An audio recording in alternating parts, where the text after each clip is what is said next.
चलिए, ये new video है एएलपी रिक्रूटमेंट पैटर्न में जो चेंज हुआ वो भी बताएंगे।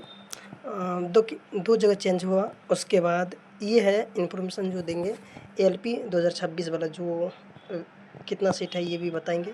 चलिए, सबसे पहले इसमें मेजर चेंज क्या हुआ कि पहले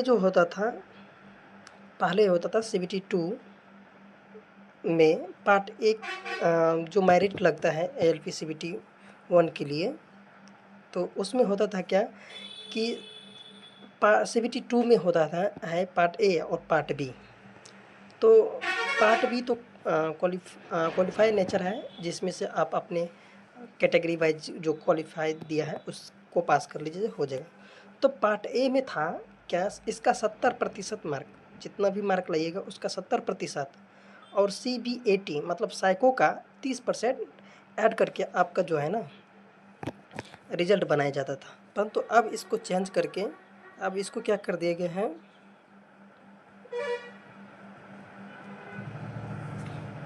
अब इसको चेंज करके न्यू पैटर्न के अनुसार इसको क्या कर दिए,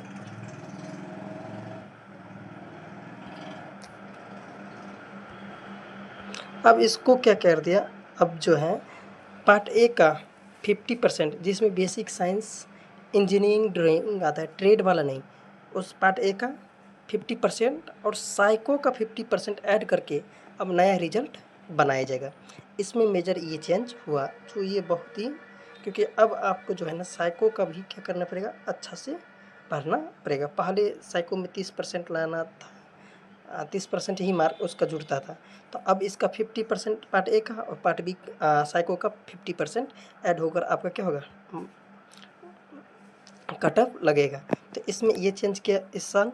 उसके बाद और क्या क्या, पिछले साल जो था ना, इसमें से जनरल साइंस भी, जनरल अवेयरनेस भी था, जिसमें करेंट अफेयर्स भी आपको जीके पूछने को होगा तो पूछ सकता था, ये लिखा था नोटिफिकेशन में।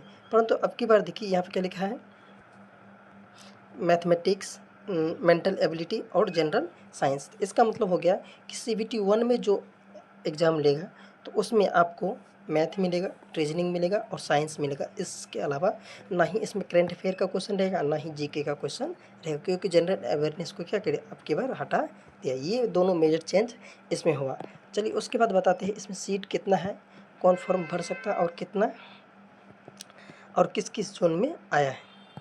तो ये देख लिए, शॉर्ट नोटिस तो पहले आए थे, उसी में से हम आपको ये बता देते हैं।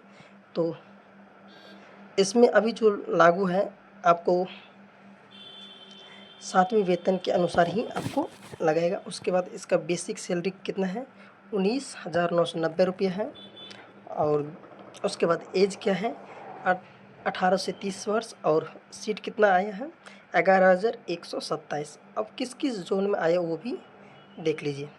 अहमदाबाद, अजमेर, बेंगलोर, भोपाल, भुवनेश्वर, बिलासपुर, चंडीगढ़, चेन्नई, गोरखपुर, गुवाहाटी, जम्मू कश्मीर, कोलकाता, मालदा, मुंबई, मुजफ्फरपुर, पटना, प्रयागराज, रांची, सिकंदराबाद, सिलीगुड़ी, तिरुवनंतपुरम। यहाँ यहाँ क्या है, वैकेंसी आया। एक्चुअली किस जोन में कितना सीट है ये भी देख लेते हैं।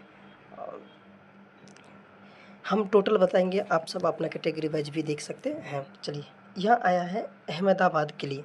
अहमदाबाद के लिए कितना है, 147 सीट है। जबकि अजमेर में दो मान अजमेर जो है ना, उसमें दो क्या, उसको सब डिवीज़न कर लीजिए।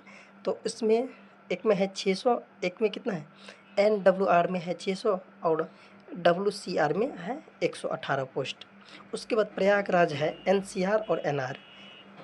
तो NCR में है 457 और NR में है 153। उसी पर बेंगलुरु में आपको हो जाएगा 200 सीट।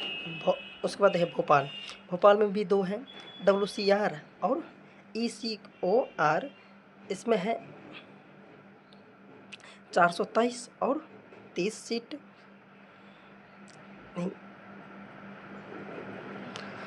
उसी प्रकार भुवनेश्वर में भी देख लीजिए, भुवनेश्वर में 801 है। बिलासपुर में हो जाएगा, आपको इन दोनों को जुड़िएगा तो 522 सीट हो जाएगा। उसके बाद चंडीगढ़ है 187 सीट। उसके बाद यहाँ पर चेन्नई गलत लिखा है, चेन्नई में है आपको 186 सीट गोरखपुर है। 105 सीट गुवाहाटी है। 676 जम्मू कश्मीर है। 400 कोलकाता आता है। दोनों मिला के जोड़ लीजिएगा तो हो जाएगा 13 13 1 14 और 7 844 हो जाएगा। मालदा हो गया। मालदा में आपको हो जाएगा, दोनों जगह जोड़िएगा तो 559 हो जाएगा। उसके बाद मुंबई आ जाइएगा तो मुंबई में यहाँ पर 3 जगह से दिया है, 1078 है और 78 है और 37 सीट है। उसी प्रकार से मुजफ्फरपुर में 42 सीट है। पटना में 103 है। रांची में इन दोनों को जोड़िएगा तो आपको हो जाएगा 5 10, उसको 9 1 10 7 8 1300 सीट हो जाएगा। उसके बाद सिकंदराबाद है, यहाँ हो जाएगा आपको 1400 से ज़्यादा हो जाएगा। यहाँ पर भी सिलीगुड़ी है 600। उसके बाद तिरुवनंतपुरम है 64 सीट। टोटल सीट कितना आ गया 11,127।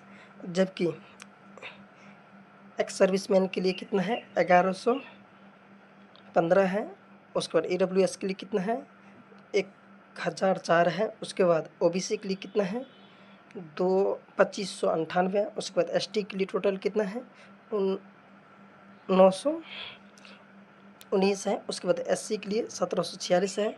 UR के लिए 4860 वैकेंसी है। तो इस वीडियो में इतना ही, मिलते हैं नेक्स्ट वीडियो में। जय हिंद जय भारत।